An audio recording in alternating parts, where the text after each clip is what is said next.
서울의 한 아파트 단지에는 오래된 소문이 하나 있었다. 이곳의 13동 101호에는 귀신이 산다는 것이다. 101호는 오래전부터 사람이 살지 않기로 유명했다. 가끔 새로운 세입자가 들어올 때도 있었지만 그들은 오래 머물지 못했다. 대부분은 이상한 일들이 계속된다고 불평하며 서둘러 이곳을 떠났다. 그 이야기의 시작은 30년 전으로 거슬러 올라간다. 당시 101호에는 김 씨의 가족이 살고 있었다. 김 씨 부부는 그 해간 나나기를 잃은 슬픔을 겪고 있었다. 하지만 그들에게는 또 다른 이상한 일이 일어났다. 아이의 죽음 후 집안에서 아기의 울음소리가 들리기 시작한 것이다. 처음에 그들은 이것이 슬픔에 잠긴 탓이라며 무시했지만 울음소리는 점점 더 잦아지고 뚜렷해졌다. 게다가 어느 날 밤 그들이 잠든 사이에 방문이 저절로 열리고 아이의 웃음소리가 들려왔다고 한다. 이후 김 씨 부부는 그 집을 떠났지만 이후에도 그 소리는 멈추지 않았다. 그로 인해 101호는 점점 입주자 없는 집이 되어갔다. 많은 집주인들과 부동산 중개인이 시도했지만 그곳은 결국 아무도 살지 않는 곳으로 남았다. 사람들은 이 집에 귀신이 산다고 소근거렸다. 밤늦게 그 앞을 지나가면 아이의 울음소리가 들리기도 하고 창문 너머로 그림자가 보인다는 등 여러 괴담들이 돌았다. 몇 년 전 용감한 대학생들 3명이 이곳에 대한 진실을 밝히겠다며 도전장을 내밀었다. 그들은 일주일 동안 101호에 머물며 밤을 지새울 계획을 세웠다. 첫날 밤이 밝아왔을 때 그들은 별다른 일이 일어나지 않자 긴장을 풀었다. 그러나 둘째 날 한밤중에 그들은 벽에서 간헐적으로 두드리는 소리를 듣기 시작했다. 누군가가 벽 너머에서 툭툭 치는 듯한 소리였다. 그들은 서로를 의심했지만 셋 다 그 소리를 불쾌하게 들리는 것은 마찬가지였다. 그런 일이 닷새째 되던 날 밤 그 소리는 더욱 거세졌다. 그리고 갑자기 전등이 꺼지면서 방이 깜깜해졌다. 그들은 휴대폰의 플래시를 켜고 상황을 확인하려 했지만 휴대폰마저 이상하게 작동하지 않았다. 그 순간 그들은 찢어질 듯한 아기의 울음소리를 들었다. 그것은 단순히 소리가 아니라 모든 귓가에 직접 누군가 속삭이듯 울려 퍼지는 이상한 울음소리였다. 이에 겁에 질린 대학생들은 아파트를 뛰쳐나왔고 그중 한 명은 정신적 충격을 받아 기절하고 말았다. 그 후로 그들은 그 경험을 떠올리기조차 싫어하게 되었다고 전해진다. 이 사건 이후 그 아파트에 대한 괴담은 더욱 확산됐다. 진실은 아무도 알 수 없었고 101호는 여전히 빈집으로 남아있다. 이 이야기의 디테일은 사람들에 따라 조금씩 다르게 전해져 오고 있지만 한 가지는 확실하다. 101호에는 무언가 설명할 수 없는 것이 있다는 사실이다. 그리고 언제 하나 둘씩 그 진실을 용감히 마주할 사람들이 나타날지 모를 일이었다. 이런 공포썰들은 한국 인터넷 커뮤니티에서 많은 댓글과 반응을 이끌어내곤 한다. 사람들은 각자의 해석을 내놓으며 이야기의 진실과 거짓을 가늠하려고 한다. 그러나 공포란 원래 그런 것이다. 진실은 모호하고 그 모호함이야말로 공포의 핵심이니까. 두 번째 이야기. 어느 날 나는 친구들과 함께 무계획에 당일치기 여행을 떠나기로 했다. 목적지는 서울에서 그리 멀지 않은 외곽의 작은 마을이었다. 그곳은 옛날부터 전해지는 신비로운 이야기가 많은 곳으로 유명했지만 우리는 단순히 일상에서 벗어나고 싶은 마음에 가벼운 마음으로 떠났다. 마을에 도착하자마자 우리는 근처 산에 오르기로 했다. 돌아다니다 보니 어느새 해가 저물기 시작했고 서둘러 내려가려던 참에 우리는 우연히 낡은 폐가를 발견했다. 호기심 많은 친구들을 막을 수는 없었고 결국 우리는 폐가 안으로 발을 들였다. 폐가는 안팎으로 황량하고 을씨년스러웠다. 벽에는 먼지와 거미줄이 잔뜩 껴 있었고 바닥에는 깨진 유리 조각들이 널려 있었다. 놀란 마음을 진정시키며 우리는 조심스럽게 안쪽 방들을 돌아보기 시작했다. 그런데 한 방에 들어서자 갑자기 쌀쌀한 기운이 떠돌았고 마치 누군가 우리를 지켜보고 있는 듯한 느낌이 들었다. 찝찝한 마음에 돌아가려던 그때 방 한 구석에 놓여있던 낡은 일기장에 눈이 띄었다. 호기심을 참지 못하고 일기장을 펼쳤을 때 우리는 등골이 서늘해지는 경험을 하게 되었다. 일기장에는 하나의 이야기와 그 집에서 일어난 기이한 사건들이 기록되어 있었다. 일기의 주인공은 그 집에 살던 소녀로 그녀는 매일 밤 이상한 소리를 듣고 누군가 자신의 방을 서성이던 이야기를 담담히 써내려갔다. 그러나 그 일기장의 마지막 몇 장은 피로 얼룩져 있었고 어딘가 절망감이 묻어나는 필체로 끔찍한 짧은 메시지가 적혀 있었다. 그것은 난 절대 놓아주지 않을 거야. 도망쳐. 우리는 갑자기 든 뒤에서 인기척을 느꼈다.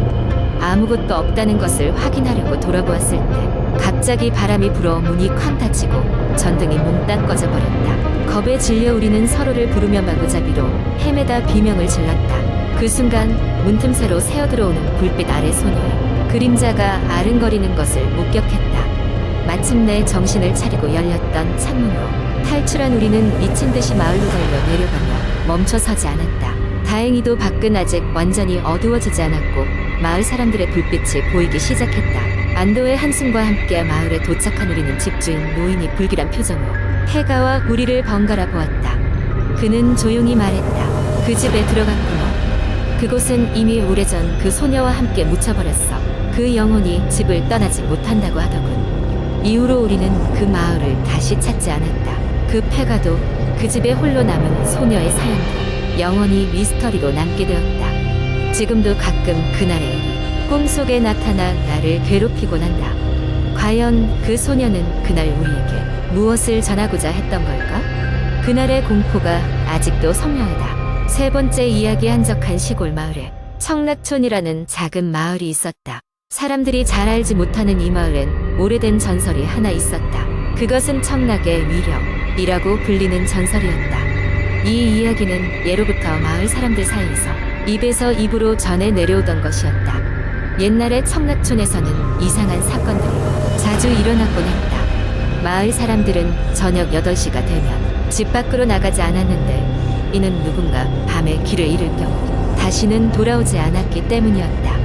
어떤 날은 아이들이 놀다가 산속으로 들어갔다가 다음날 아침이면 넋이 나간 채로 발견되기도 했다. 그들은 무언가 두려운 것을 보았는지 결코 다시는 예전처럼 웃거나 장난치지 않았다. 이러한 사건들로 인해 마을 사람들은 두려움에 휩싸여 있었다.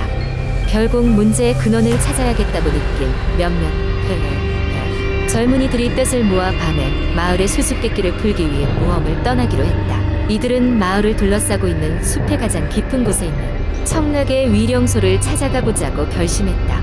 밤은 생각보다 빨리 찾아왔다. 하늘에 구름이 가득해 달빛조차 보이지 않는 어두운 밤이면 나무가 바람에 흔들리는 소리도 마치 속삭임처럼 들렸다. 젊은이들은 손전등을 들고 숲속으로 들어갔다. 숲은 낮과는 다른 모습으로 그들을 맞이했다. 나무와 나무 사이에 걸린 거미줄들이 그들의 얼굴을 스치고 무언가 그들의 뒤를 따라오는 듯한 느낌이 들었다. 한참을 걸었을 때 그들은 숲 한가운데서 버려진 집 한 채를 발견했다. 그 집은 오래되어 쓰러질 것처럼 보였으며 마치 그 자리에 존재하는 것 자체가 비정상적으로 느껴졌다. 젊은이들은 호기심 반 두려움 반으로 집 안으로 들어갔다. 내부엔 먼지가 가득했고 시간이 멈춘 것 같은 음산한 분위기가 느껴졌다.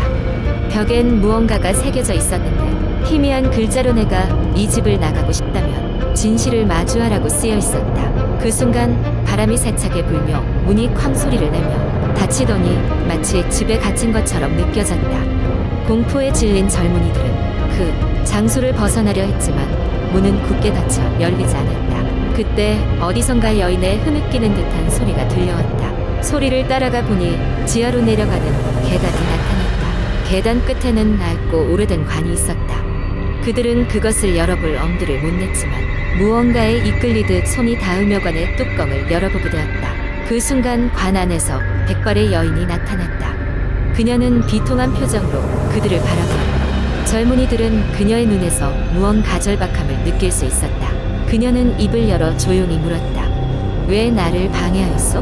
한 청년이 힘겹게 물었다. 당신은 누구십니까? 여인은 말했다. 나는 많은 세월 동안 이곳을 떠도는 영혼이요. 나를 이곳에 묶어둔 이들이 있었고 나는 그들에게 복수를 하지 못하리라. 그리하여 이 집에 묶인 것이요.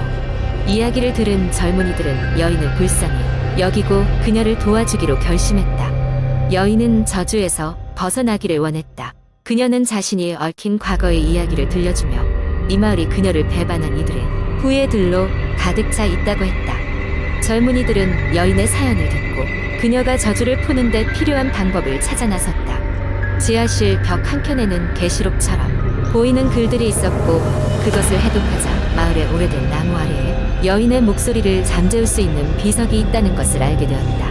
그들은 서둘러 숲속 오래된 느티나무 아래로 갔고 그곳에서 비석을 발견했다. 비석에 새겨진 주문을 외우자 마을 전설에서 들은 이야기가 떠올랐다. 여인의 모습은 점점 희미해졌고 마침내 그녀는 이승의 한을 풀고 사라졌다. 마을에는 더 이상 이상한 사건들이 일어나지 않았고 젊은이들은 이 경험을 통해 마을 전설이 단순한 것이 아님을 깨달았다. 이후로도 청락초는 평화로운 시골 마을로 남았지만 그 누구도 그날의 일을 쉽사리 입 밖에 낼 수는 없었다. 그들은 그저 그날의 사건을 청락의 비밀로 기억했다. 사람들은 이 이야기를 술자리에서나 나눈다지만 그것이 현실인지 아니면 꿈인지 구분할 수 없는 듯했다. 하지만 그날 이후로 마을의 밤은 다시 어둡지 않았다. 네 번째 이야기 한적한 시골 마을에는 오래 전부터 내려오는 괴담이 있었다. 그곳에 이름 없는 산속에는 흑수호라는 작은 호수가 있다고 한다. 이 호수는 밤이면 검은 안개가 피어오르고 그 안개 속에 사라진 사람들은 다시는 돌아오지 못한다는 이야기였다. 그렇기에 마을 사람들은 어둠이 내리기 전에 산으로 가는 것을 삼가했다. 서울에서 내려온 대학생인 영진은 박사 논문을 준비하며 마을에 체류 중이었다. 그의 연구 주제는 한국의 전통, 괴담과 민간 신앙에 관한 것이었고 이번에 마을에 내려오게 된 이유는 바로 그 흑수호에 관한 자료를 찾는 것이었다. 마을 사람들은 흑수호의 근처에 가지 말라고 경고했지만 연구 열정에 불타는 영진은 그 경고를 가볍게 흘려듣고 말았다. 어느 날 밤 영진은 카메라와 녹음기를 챙겨 들고 흑수호를 찾아 나섰다. 산속은 마을에서 보기에는 작은 언덕처럼 보였지만 숲풀과 가파른 경사로 인해 제법 깊고 험난했다. 짙은 어둠이 내려앉을 즈음 영진은 마침내 음산한 기운이 감도는 호숫가에 도착했다. 물 위에는 잔잔한 물결이 치고 있었고 검은 안개가 서서히 피어오르기 시작했다. 휴대폰 시계를 보니 자정이 막 넘어간 시각이었다. 그때 영진의 눈에 한 아이가 보였다. 오래된 사진에서나 볼 수 있는 옛날 옷을 입고 있는 아이는 호숫가에 서서 그를 무표정한 눈으로 바라보고 있었다. 여기서 뭐해? 영진이 조심스럽게 물었다. 아이는 가만히 그를 바라보다가 부드러운 목소리로 대답했다. 집에 가고 싶어요. 길을 잃어버렸어요. 영진은 뭔가 석연찮았지만 아이를 도와주기로 결심했다. 같이 마을로 가자. 내 부모님도 찾을 수 있을 거야. 하지만 이상하게도 호수를 벗어날 수가 없었다. 분명히 같은 방향으로 걸었는데 어느새 다시 호숫가에 서 있는 자신을 발견했다. 마치 그 자리로 다시 끌려온 것처럼 영진은 서늘한 기운에 등골이 오싹해졌다. 아이는 변함없이 그 자리에 서서 여전히 영진을 바라보고 있었다. 아이의 눈동자가 검붉게 물든 것을 본 영진은 깜짝 놀랐다. 그 순간 아이의 입에서 들리지 않는 목소리가 들려왔다. 흑수호는 우리를 놓아주자. 너도 여기 남게 될 거야. 영진은 상황을 파악할 겨를도 없이 강한 공포감에 사로잡혔다. 미친 듯이 정신없이 도망치기 시작했고 발에 걸려 넘어졌다. 정신을 잃기 직전 검은 안개 사이로 점점 다가오는 아이의 형체가 보였다. 그리고 눈을 떴을 때 자신이 마을 사람들의 걱정스러운 눈빛 속에 둘러싸여 있었다. 그는 마을의 노인에게 들은 이야기를 떠올렸다. 흑수호의 전설은 단순히 전설이 아니었다. 호수는 일종의 매개체로 지나쳤던 과거의 영혼들을 불러들이고 잡아드는 곳이었다. 다행히 그의 경우 호수는 완전히 그를 삼키지 않았지만 그의 마음속에 남아있을 그 어두운 기억은 여전히 생생했다. 결국 영진은 연구를 포기하고 마을을 떠났지만 그 불가사의한 밤의 경험은 영원히 그의 마음속에 자리 잡았다. 그리고 마을 사람들은 다시 한번 경고를 되새기며 쉬이 흑수호 근처에 가지 않기로 다짐했다. 흑수호는 여전히 검은 안개와 함께 그곳에 있었고 어쩌면 또 다른 방문자를 기다리고 있을지도 모르는 일이었다.